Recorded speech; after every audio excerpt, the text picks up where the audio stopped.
There are many types of cars that guys make from scratch in their sheds that require them to make their own body because they're one-off original cars.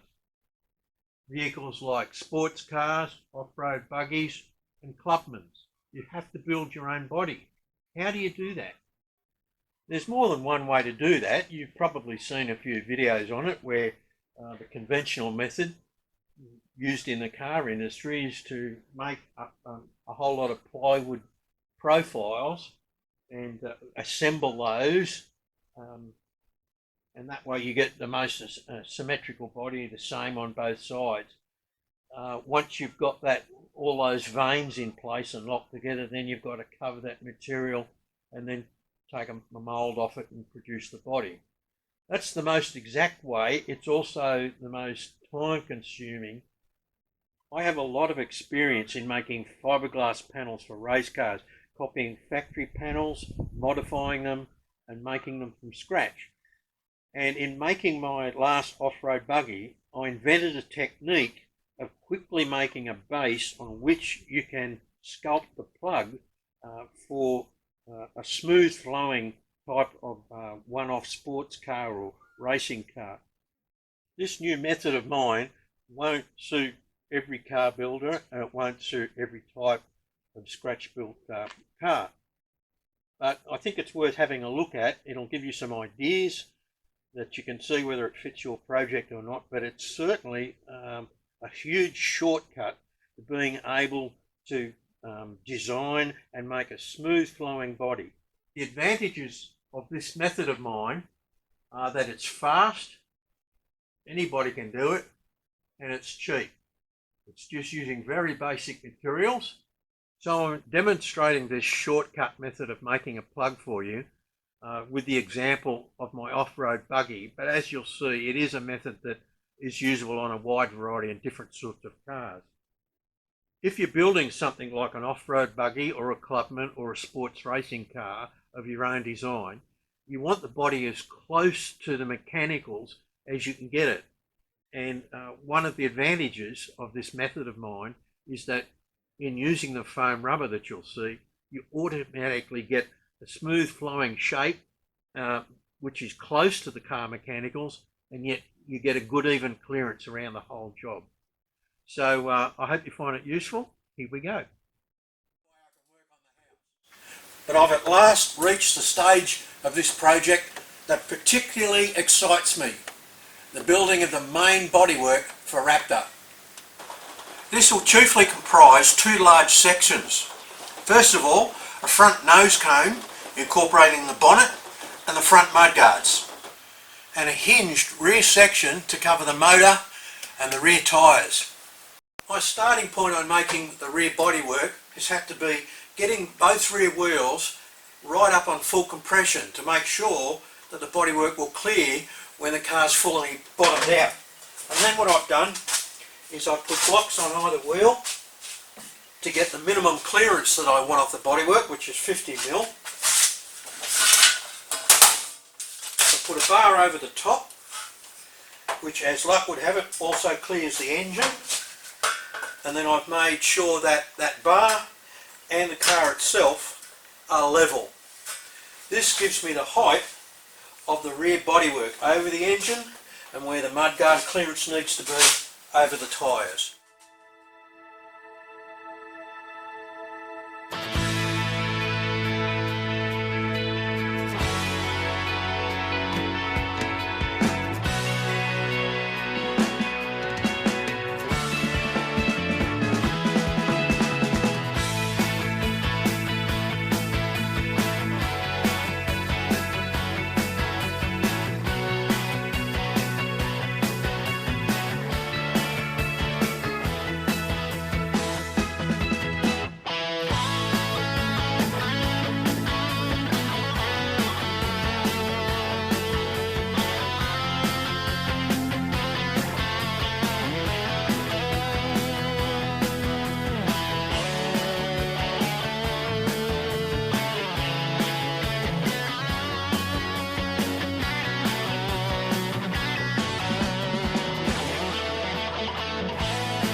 my timber plates in front of the radiator openings,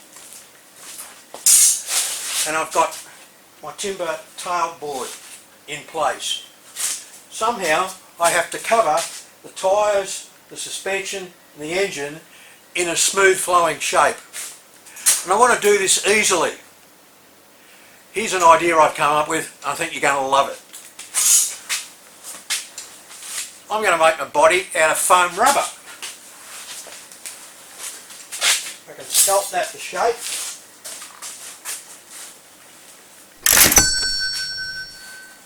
Get the flow that I want.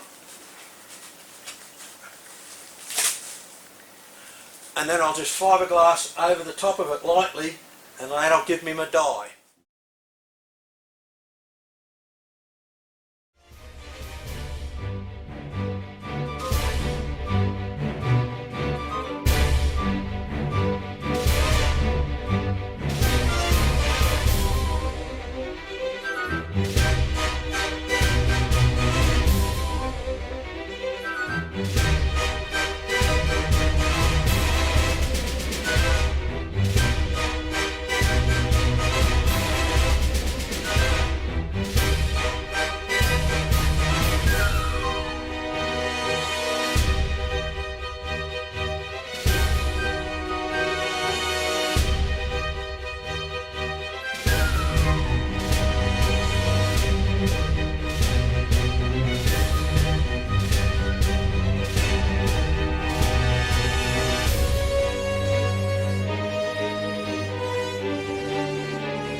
I considered sealing the surface of this foam with plaster or poly resin, but instead I've settled on laying the fiberglass directly onto the foam itself.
Yes, this worked well. Overall, it's a success.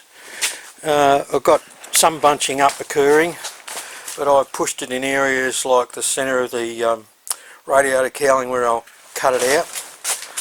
I've got a couple of areas where I just can't get those air bubbles out, but most of the car's okay. So that's the first layer on. I've now got a rigid surface to work with. Now people say, oh, working with fiberglass, it's filthy, hairy, messy stuff. I just got one thing to say about that. They're damn right. This has taken about 10 litres of resin, so it's really soaked it up, but I've now got a firm shell that I can work on and smooth out. My plan is to put the second layer of fiberglass on, and that should make it thick enough